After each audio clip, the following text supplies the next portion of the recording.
Chapter 14. Now the Passover and the Feast of Unleavened Bread were only 2 days away, and the chief priests and the teachers of the law were looking for some sly way to arrest Jesus and kill him. But not during the feast, they said, or the people may riot.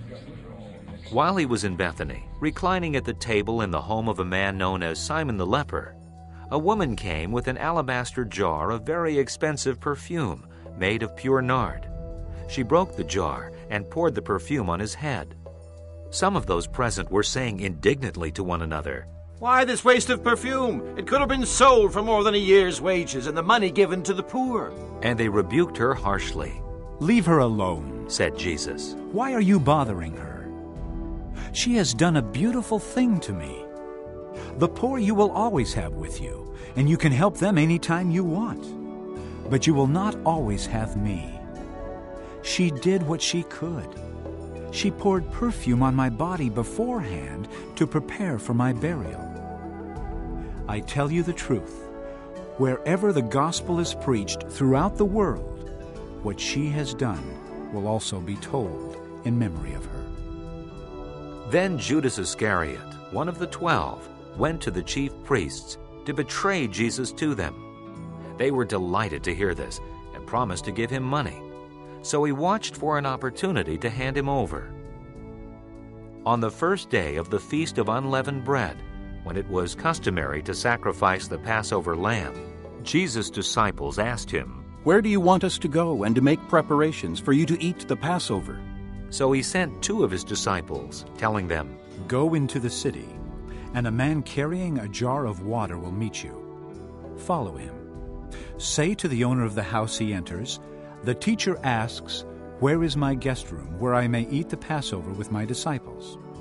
He will show you a large upper room furnished and ready. Make preparations for us there." The disciples left, went into the city, and found things just as Jesus had told them. So they prepared the Passover. When evening came, Jesus arrived with the 12. While they were reclining at the table eating, he said, "I tell you the truth. One of you will betray me, one who is eating with me." They were saddened, and one by one they said to him, "Surely not I." "It is one of the 12, he replied, "one who dips bread into the bowl with me. The Son of Man will go just as it is written about him.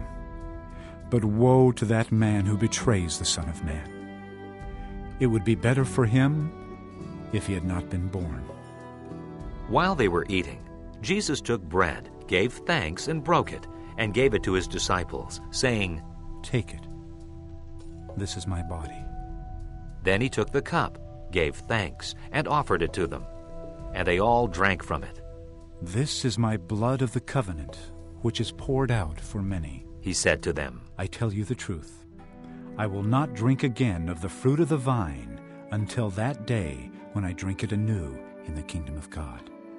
When they had sung a hymn, they went out to the Mount of Olives. "You will all fall away," Jesus told them, "for it is written, 'I will strike the shepherd, and the sheep will be scattered.'